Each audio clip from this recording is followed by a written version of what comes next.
Hello नमस्कार दोस्तों, आप सभी कैसे हो। आशा करता हूँ आप सब बढ़िया होंगे। तो दोस्तों आज आरपीएफ कांस्टेबल के टारगेट का 15वां दिन है और आज टारगेट का 15वां दिन है। आपको धीरे धीरे टारगेट कंप्लीट करते हुए आज 15 दिन हो जाएंगे और आपने, मुझे लग रहा है, देखो सारा मैंने जितना भी कम से कम 70% सिलेबस आपका ख़त्म करा दिया होगा। और 70% सिलेबस मैं इसलिए कह रहा हूँ क्योंकि मैथ रीजनिंग का सबसे ज़्यादा वो रहता है कि भाई कैसे कर पाएंगे क्वेश्चन को, कैसे टाइम जितना भी मिल रहा है उसमें कैसे कर पाएंगे। आपको 30-35 सेकंड ही क्वेश्चन के लिए मिल पाती हैं, 1 मिनट एक क्वेश्चन के लिए मिल रही है, जो कि ऐसा आपको नहीं जो लग रहा है कि 1 मिनट एक क्वेश्चन के लिए है, तो ये नहीं है। क्योंकि कभी कभी किसी क्वेश्चन में आपको 5 मिनट भी लग जाते हैं जो मॉक नहीं लगा के जाते, कभी 2 मिनट लग जाते हैं, नहीं 1 मिनट तो आपको पक्का लगता ही है हर क्वेश्चन सॉल्व करने में, इतना तो है। और जो 1 मिनट उसको ही लगता है जो लगातार कम से कम 100-150 मॉक लगा के जाता है और लगातार पीछे मैथ की और रीजनिंग की प्रैक्टिस करता आ रहा है। ठीक है, तो आपको उसी हिसाब से प्रैक्टिस करनी है। जो आप आज का टारगेट है आपको दिख रहा होगा। आप देखिए मैथ के अंदर जो है आपको रेशियो एंड प्रोपोर्शन जो भी चैप्टर है इसके बेसिक समझ लेने हैं, आपको बेसिक क्वेश्चन जितने भी हैं आपको कर लेने हैं। ठीक है, और रीजनिंग के अंदर कथन निष्कर्ष जो कि सबसे ज़्यादा गलत होते हैं, इस चैप्टर को आपको अच्छे से समझ लेना है। जिस भी टीचर से समझ में आता हो वहाँ से समझ लेना है, यूट्यूब पर सर्च करके समझ लेना है। ये क्वेश्चन बहुत ज़्यादा आते हैं जो गलत होते हैं। रीजनिंग में आप 35 में 35 करना चाह रहे हैं फिर भी नहीं हो पाते, जो कि यही क्वेश्चन वो हैं जो गलत हो जाते हैं। आपको लग रहा है कि सही हमने किया है लेकिन वहाँ गलत हो जाते हैं।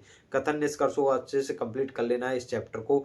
और जीके के अंदर, हिस्ट्री के अंदर जो है, हिस्ट्री के अंदर आपको पढ़ना है भारत के महान शहीद जितने भी हुए हैं वो लूसेंट की बुक के अंदर आपको टॉपिक मिल जाएगा, वहाँ पर दिख जाएगा। वहाँ से आपको जितने भी भारत के महान शहीद हुए हैं उनको सबको अच्छे से पढ़ लेना है।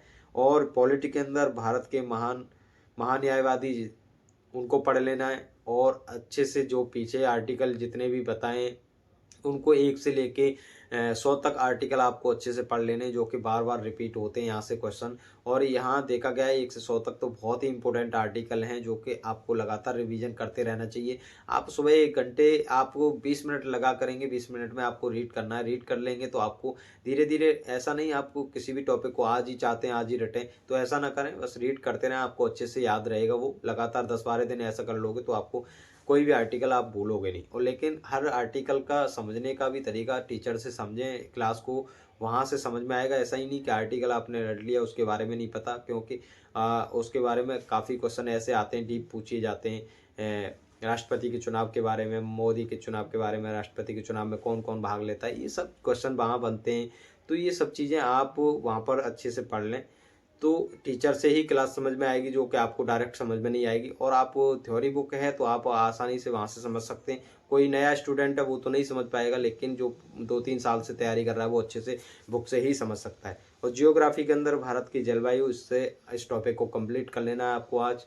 और जितना भी बचेगा तो उसको कल के लिए छोड़ दें, लेकिन आप मैथ और रीजनिंग को पीछे से कंप्लीट जरूर करते चलें जो भी क्वेश्चन छूट रहे हैं, क्योंकि मैथ रीजनिंग का रोल सबसे ज़्यादा है। जहाँ यहाँ फुल में फुल मार्क्स लेगा कोई, उसी का सिलेक्शन इस एग्जाम में पक्का होगा। ठीक है, करंट अफेयर के अंदर अंतर्राष्ट्रीय संगठन इनको पढ़ लेना है। और जो मंथली मैंने करंट अफेयर बताई थी वन लाइनर, उनको आपको कंप्लीट करा दिए दिसंबर तक।